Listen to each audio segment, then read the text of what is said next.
चलिए अब gravitational field intensity start करते हैं। ग्रेविटेशनल फील्ड इंटेंसिटी में सबसे पहले हम जो टॉपिक देखेंगे वो रहेगा gravitational field.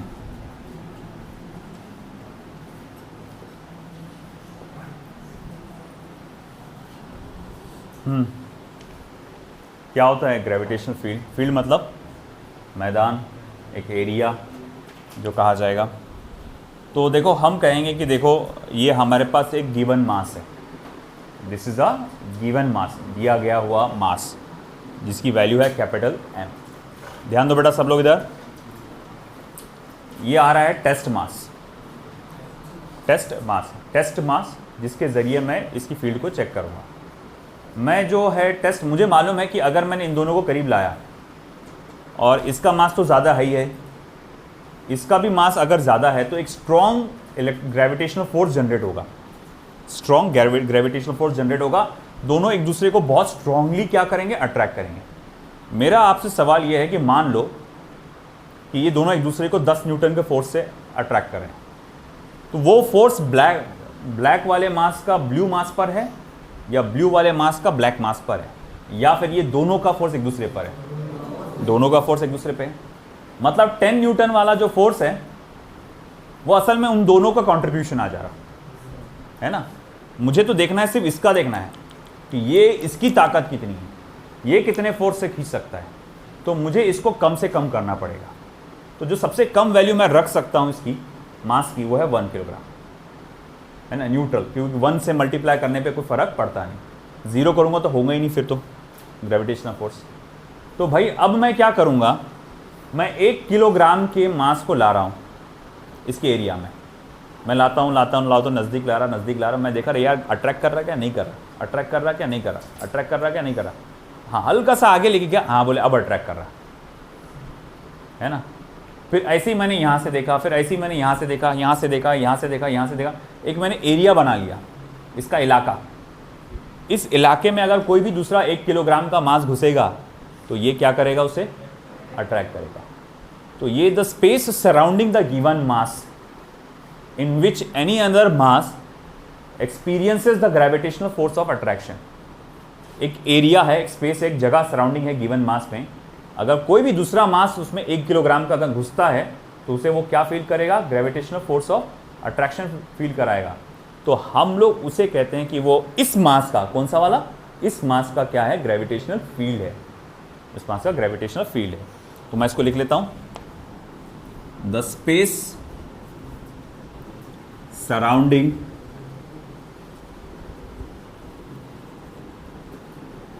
a given mass in which any other mass experiences, मेरे को यहां ब्रैकेट में डालना चाहिए यूनिट मास करके, experiences gravitational force of attraction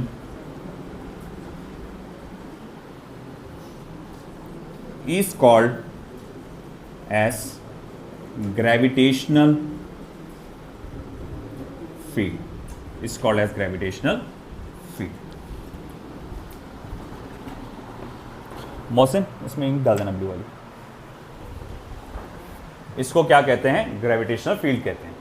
जैसे मिसाल के तौर पे देखो ये एक मास है कैपिटल M और ये है इसका इलाका। इस इलाके में अगर कोई भी दूसरा मास घुसेगा 1 किलोग्राम का, है ना, भले ही वो कोई भी हो, दूसरे मास दूसरी वैल्यू भी चलेगी मगर 1 किलोग्राम का, ताकि हम उसका फोर्स चेक कर सकें। तो उस इलाके में अगर कोई भी दूसरा मास घुसेगा तो क्या करेगा, वो उसको अट्रैक्ट करेगा, है ना। मगर आपको मालूम है अगर मैं इसको दूर रखता हूं तो फोर्स ऑफ अट्रैक्शन कैसा रहेगा, कम रहेगा।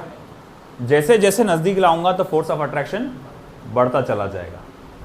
तो मैं ये निकालना चाहता हूं कि अगर मैं अपने यूनिट मास को, है ना, एक यूनिट मास को यहां लाकर रखता हूं तो ये इसे कितने फोर्स से अपनी तरफ खींचेगा।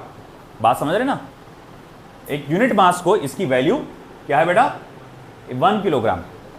तो जब मैं इस यूनिट मास को यहां ला के रखता हूं तो वो उसे कितने फोर्स से खींचेगा, तो उसके उस फोर्स को आप क्या कहते हैं, ग्रेविटेशनल इंटेंसिटी, है ना। जैसे कि मैं बोलूंगा अच्छा ठीक है, अगर मैंने यहां ला के रखा तो, अगर यूनिट मास को मैंने यहां ला के रखा तो वो उसे कितने फोर्स से खींचेगा, उसे मैं क्या नाम दूंगा, ग्रेविटेशनल इंटेंसिटी, है ना। तो इस पर बनती है फिर डेफिनेशन आपकी ग्रेविटेशनल इंटेंसिटी की। ये डायग्राम बनाना जरूरी नहीं है, ये सिर्फ समझाने के लिए था। तो फिर हम बनाएंगे the definition for gravitational intensity.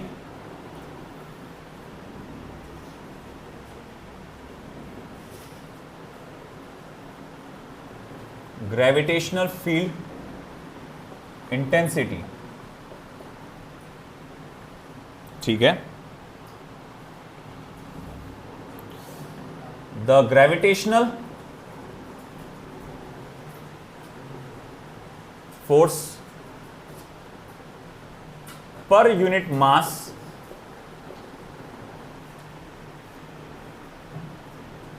acting due to the given mass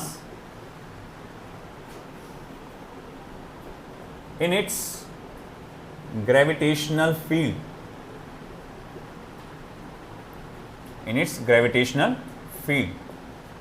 is called as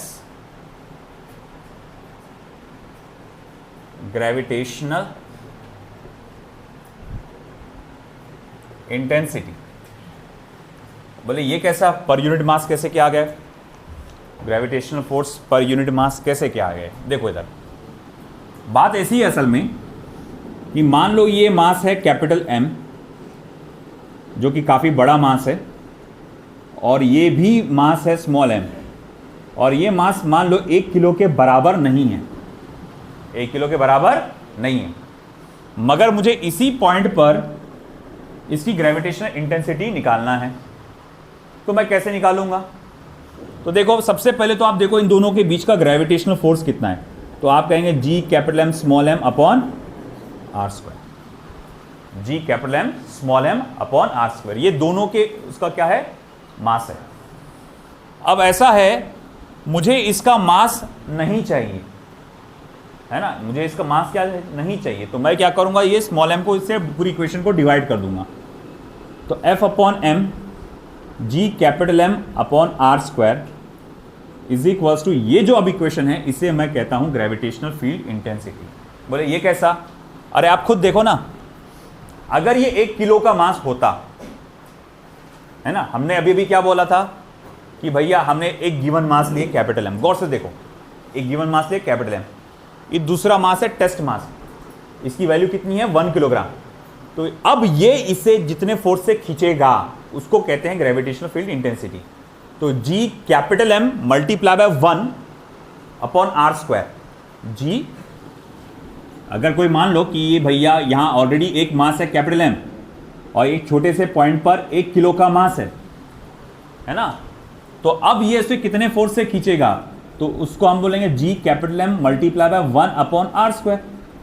तो बोले ये क्या हो गया, आपका ग्रेविटेशनल फील्ड इंटेंसिटी का फॉर्मूला हो गया, है कि नहीं। मैंने कहा मगर प्रॉब्लम ये ऐसा है कि आपको जिस जगह पे ग्रेविटेशनल फील्ड इंटेंसिटी निकालना है वो वहां पर मैं देख सकता हूं कि मास 1 किलो का नहीं है, 2, 4, 15, 20 जो भी है वो किलो का है, मगर मुझे तो निकालना है। तो मैं क्या करूंगा, तो बोले आप स्मॉल m से डिवाइड कर दो, फॉर्मूला क्या बन गया, G capital M upon r square. अच्छा चलो बताओ फिर, ये G capital M upon r square ये तो किसके जैसा फॉर्मूला है, इंटेंसिटी जैसा। तो मैं लिख सकता नहीं I is equals to F upon M, तो मैं यहां लिखूंगा देयरफॉर ग्रेविटेशनल फील्ड इज, जैसा कि डेफिनेशन में दिया हुआ है, the gravitational force per unit mass acting due to the given mass, है ना, gravitational force per unit mass acting due the given mass, इसको हम लोग क्या कहेंगे, ग्रेविटेशनल फील्ड इंटेंसिटी। और इसका अगर ऐसा यूनिट देखने जाएंगे आप, SI यूनिट वो आएगा न्यूटन पर मीटर, और डायमेंशन कौन बताएगा इसका डायमेंशन? हाँ बोलो।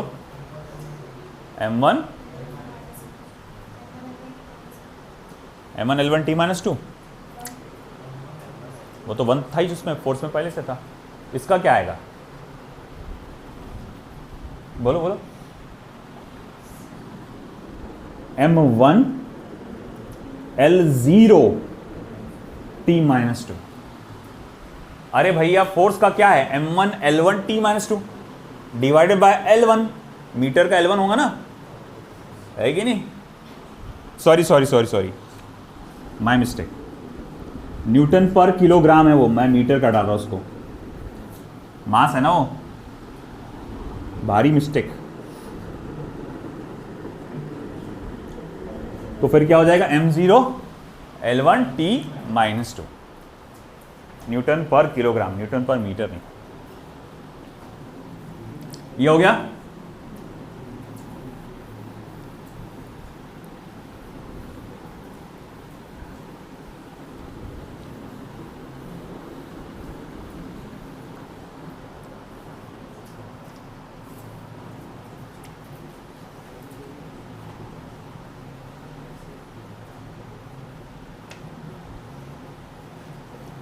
Gravitational field intensity due to different bodies, gravitational field intensity due to different bodies। सबसे पहले point mass,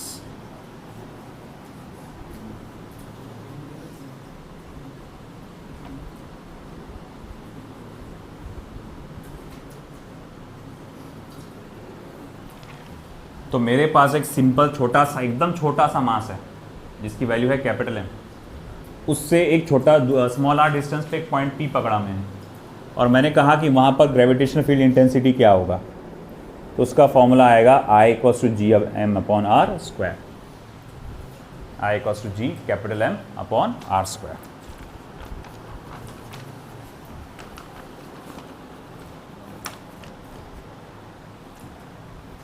second,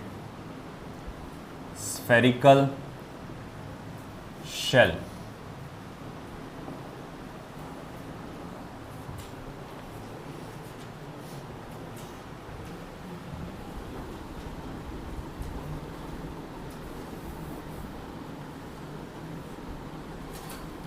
spherical shell जिसका रेडियस जो है कैपिटल R है, ये पॉइंट P है विच is at a distance small r।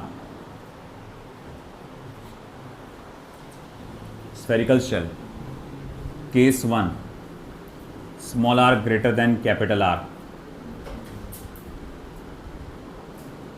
case 1। तो बिल्कुल ये पॉइंट मास की तरह फॉर्मूला आएगा इसका, I = G/M/r²। इसका मास कैपिटल M है, पकड़ के चलो। तो स्फेरिकल शेल है, शेल बोले तो क्या, अंदर से खोखला रहेगा, और आपने एक पॉइंट P लिया which is at a distance small r from the centre of the shell. Okay, तो फॉर्मूला ऐसा रहेगा। Case second, small r equals to capital R, तो फॉर्मूला कैसे रहेगा?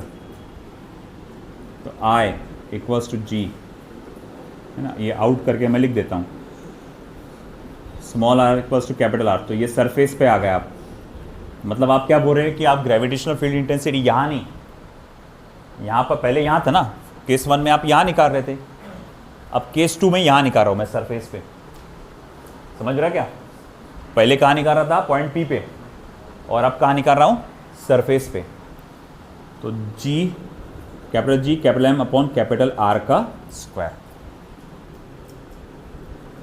Case third, small r less than capital R, मतलब अंदर, inside,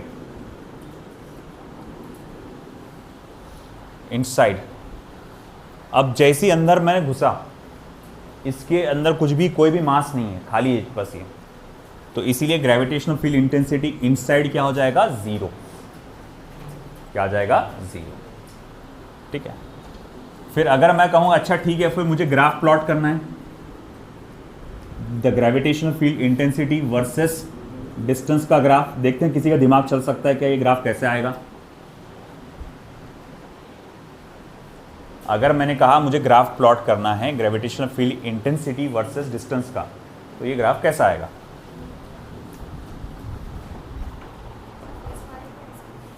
first part में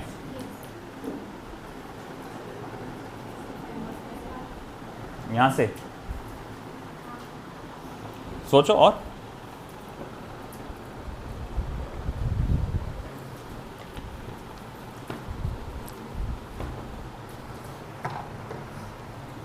अच्छा एक बात बता, ये स्मॉल आर की वैल्यू बढ़ेगी, आय क्या होगा, कम हो जाएगा। तो स्मॉल आर जब सबसे छोटा रहा, आय सबसे ज्यादा रहेगा, है ना। मगर आप अंदर अगर घुस गए तो इंटेंसिटी तो वहां है ही नहीं। कहां से, यहां से सोचो, और कोई बताओ, लॉजिकली सोचो पूरा। हाइपरबोलिक कर्व तो है, कहां से है, मगर सबको ये समझ में आ गया कि हाइपरबोलिक कर्व आएगा क्योंकि इनवर्स रिलेशन है, मगर है कहां,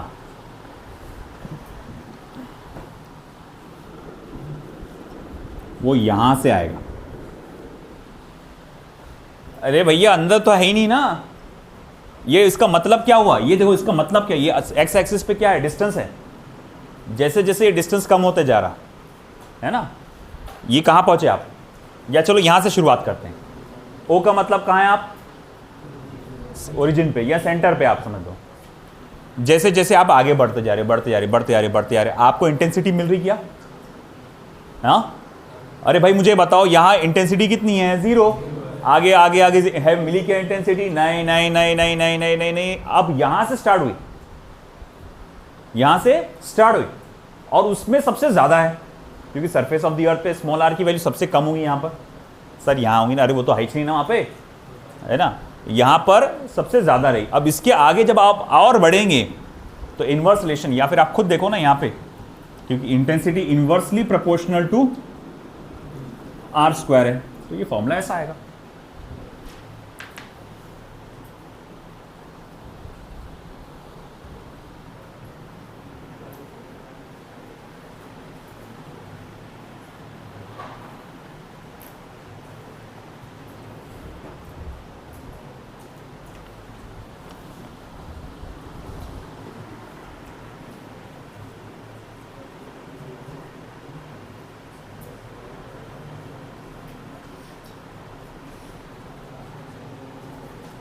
अच्छा देखते हैं ये कौन पता लगाएगा सही।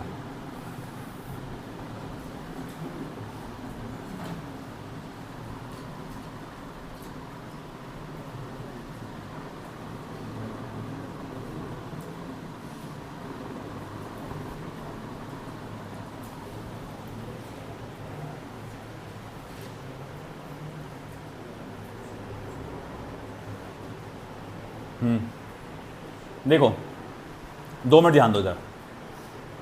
आउटसाइड देखो, यहां पर क्या है, small r greater than capital. अब स्फेरिकल शेल के जगह सॉलिड स्फीयर है, यानी अंदर पूरा मटेरियल भरा हुआ है, अंदर पूरा मास है। तो देखो ये 2 फॉर्मूले एग्जैक्ट सेम आएंगे, कोई भी डिफरेंस नहीं, सेम फॉर्मूले आ रहे हैं। केस 2 में small R equal to capital R, यानी on the surface capital GM upon capital R square. Case 3 small R less than capital R, है ना। अब आप क्या चले जा रहे, अंदर चले जाएंगे यहां पे। तो केस 3 में क्या फॉर्मूला आएगा, देखो भाई, inside GM upon capital R cube into small r. और अगर आप सेंटर में चले गए तो वहां तो जीरो हो जाएगा इंटेंसिटी। मैं डायरेक्ट फॉर्मूलों पे आया, मैं डेरिवेशंस पे नहीं गया, डायरेक्ट फॉर्मूलों पे आया। अब बताओ इसका क्या होगा, कौन बताएगा इसका ग्राफ सही तरीके से, सोचो। इंपॉर्टेंट ग्राफ है ये भाई, पूछेगा।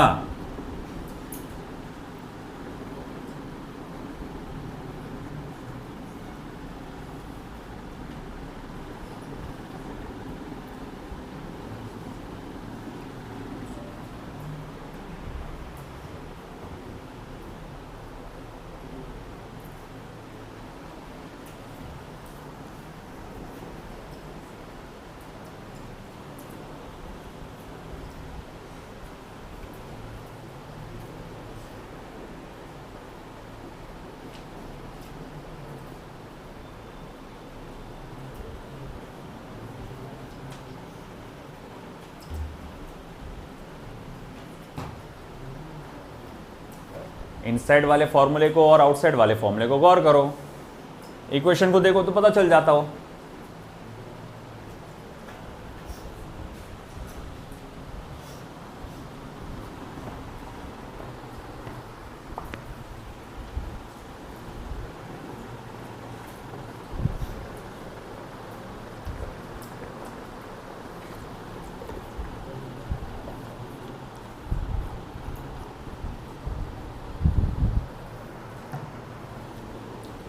क्या लगता? अच्छा अंदर पे जाओ, पहले इनसाइड पे देखो। इनसाइड में कैसा है, डायरेक्टली प्रोपोर्शनल टू आर, तो मतलब सीधा जाएगा ऐसा। और बाहर कैसा है, inversely proportional to r square, तो एक हाइपरबोलिक कर्व आ गया, है ना। तो inside it is directly proportional to r and outside it is inversely proportional to r square.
Ring का आने के चांसेस कम है तुमको, जेई में जनरली उस पर फोकस होता है, बट इसका फॉर्मूला कुछ ऐसा आएगा, GM upon capital r square plus small r square raised to power 3/2 multiply by ऊपर न्यूमरेटर में स्मॉल आर बोलते हैं डिस्टेंस है ना।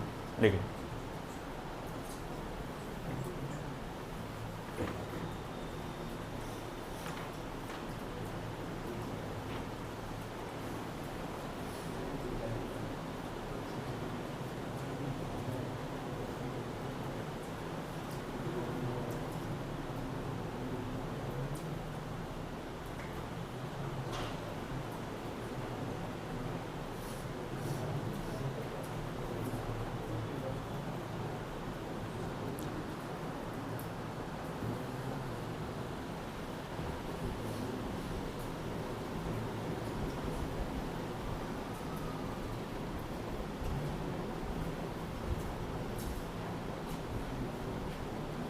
हुआ,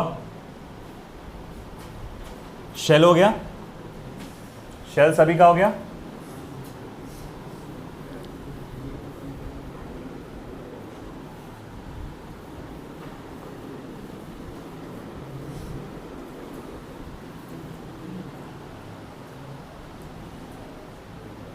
सॉलिड स्फीयर भी हो गया सभी का, किसी का बाकी है सॉलिड स्फीयर, लिख लीजिए जल्दी से।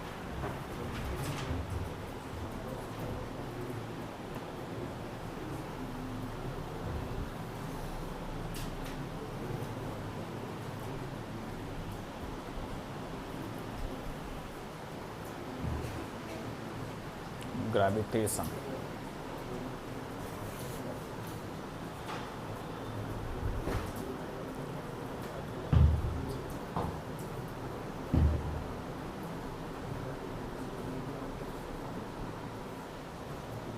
बेटा क्लास में बैठे हुए हो अभी आप, मैं भी यहाँ खड़ा हूँ अभी। थोड़ी देर रुक जा, जब क्लास बैच ख़त्म हो जाएंगी फुल बातें करो।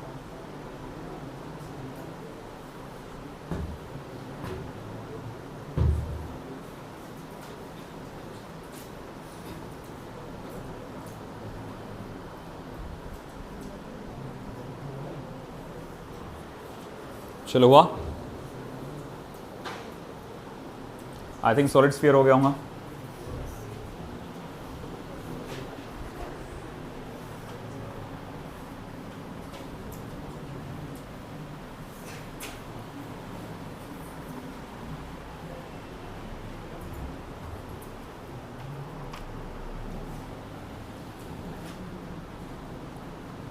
आता है जीरो इंटेंसिटी पॉइंट।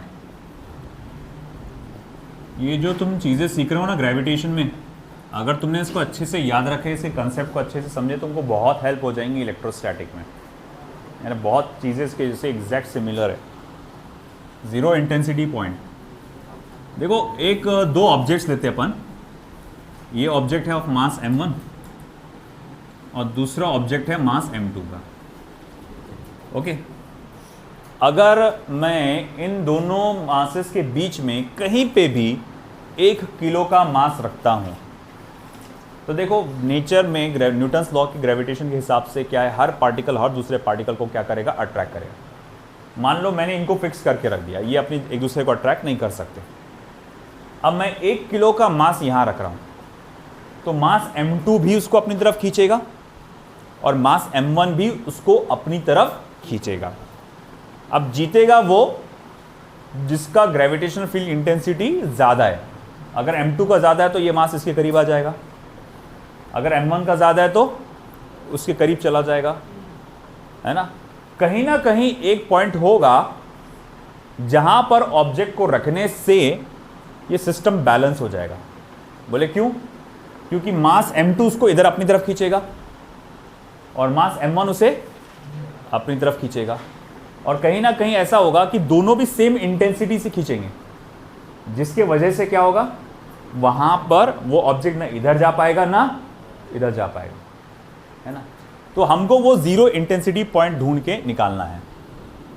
मान लो कि ये जीरो इंटेंसिटी पॉइंट वो यहां है, दोनों मास के बीच का डिस्टेंस पकड़ लो थोड़ी देर के लिए d, और यहां से लेकर यहां तक का डिस्टेंस x1 और यहां से लेकर यहां तक का डिस्टेंस x2, है ना। जैसा कि देखो हम ये बात जानते हैं कि दोनों की इंटेंसिटी का सम क्या आ रहा है, 0।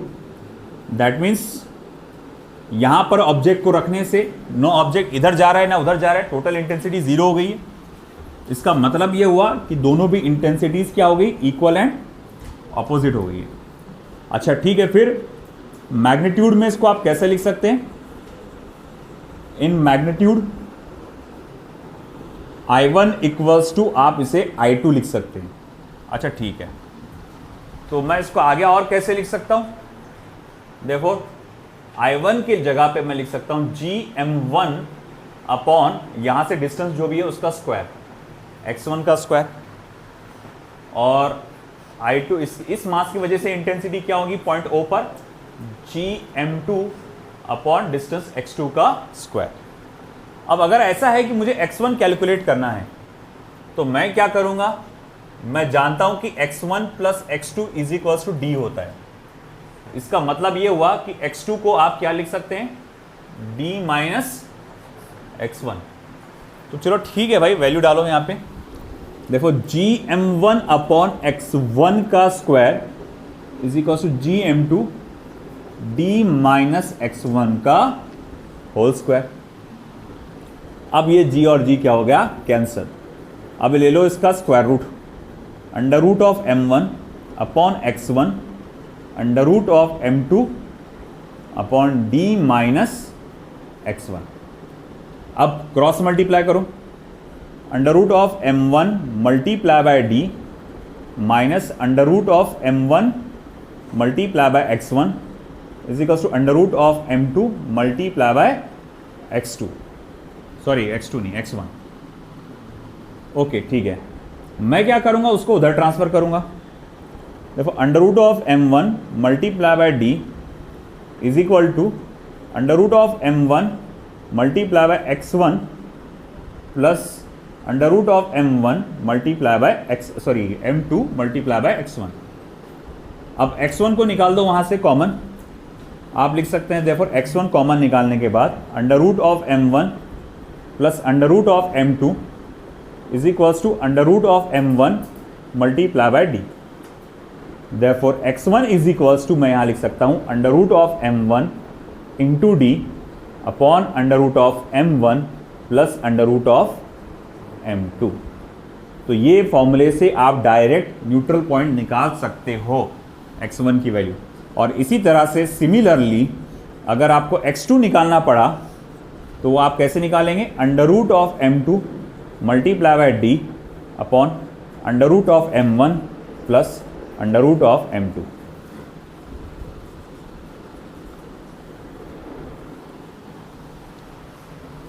लिख लो फॉर्मूला।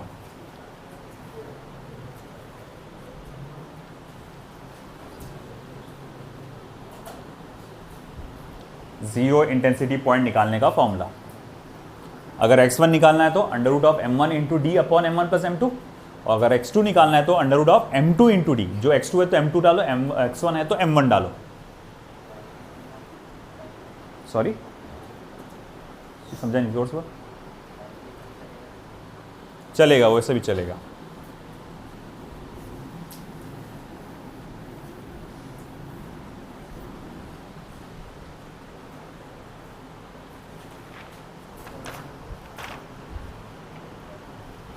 जैसे कि एक क्वेश्चन यहाँ दिया हुआ है,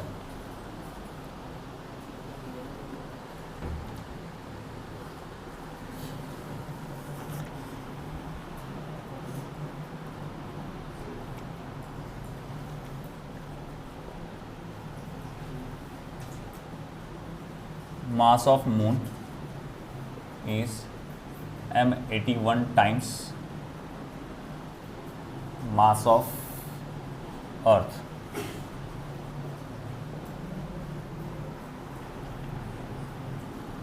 Find the distance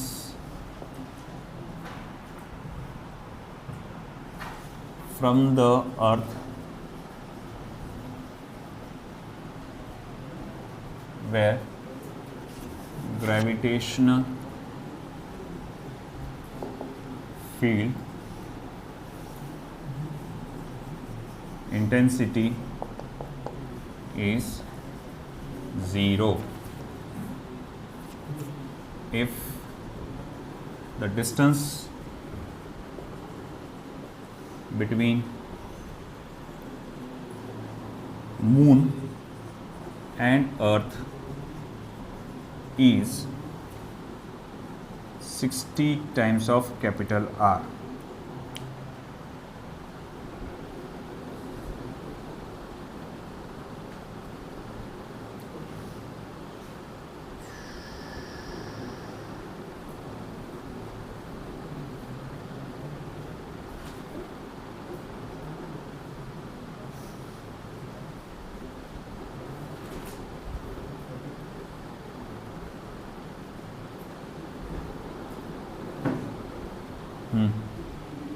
करो सॉल्व, सोचो। ये मास ऑफ मून आपको कितना दिया हुआ है, m/81 times the mass of earth.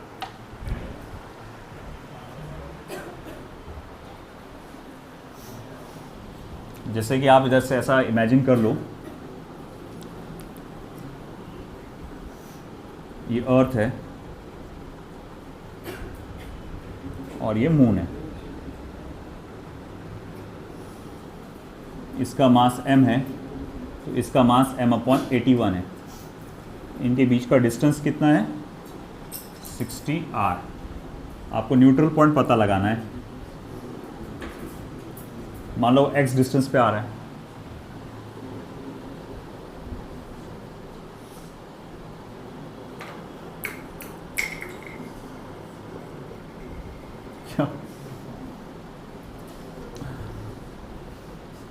हाँ, कौन बताएगा इसका आंसर?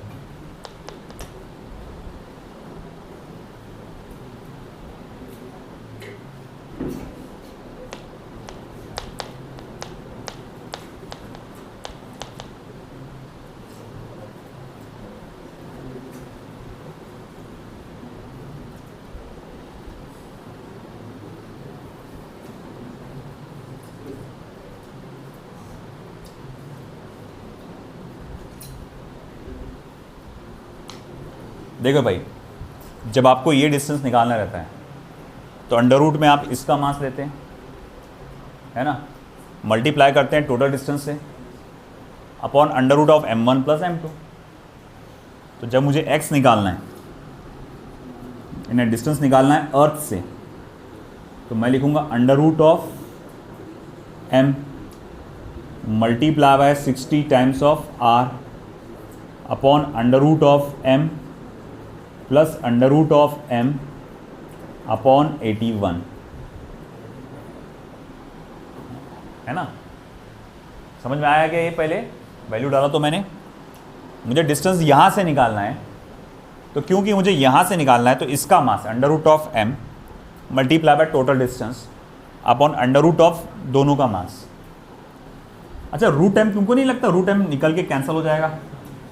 फिर क्या बचेगा?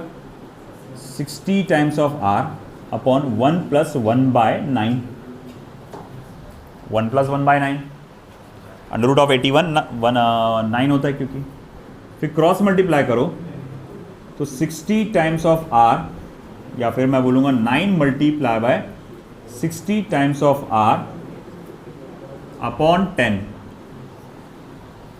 बोलिए ये कैसे हुआ? अरे 9 1 ज़ा 9, 9 प्लस 1 10, तो ये 10 अपॉन 9 हो जाएगा। क्रॉस मल्टीप्लिकेशन करने पे 9 चले जाएगा फिर ऊपर, तो 9 multiply by 60 times of r upon 10। फिर ये ज़ीरो कैंसिल हुआ, फिर क्या हुआ? 54 टाइम्स ऑफ r,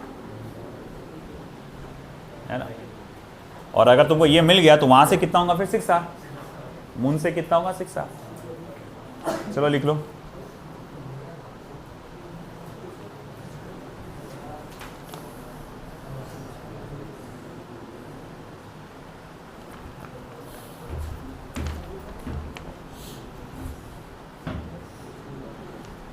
ठीक है, और उसकी कुछ न्यूमेरिकल्स है वो कल ले लेंगे अपन।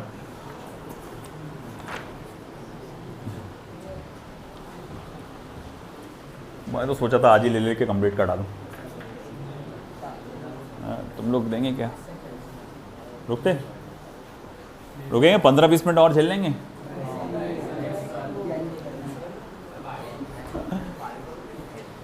नहीं है भाई वो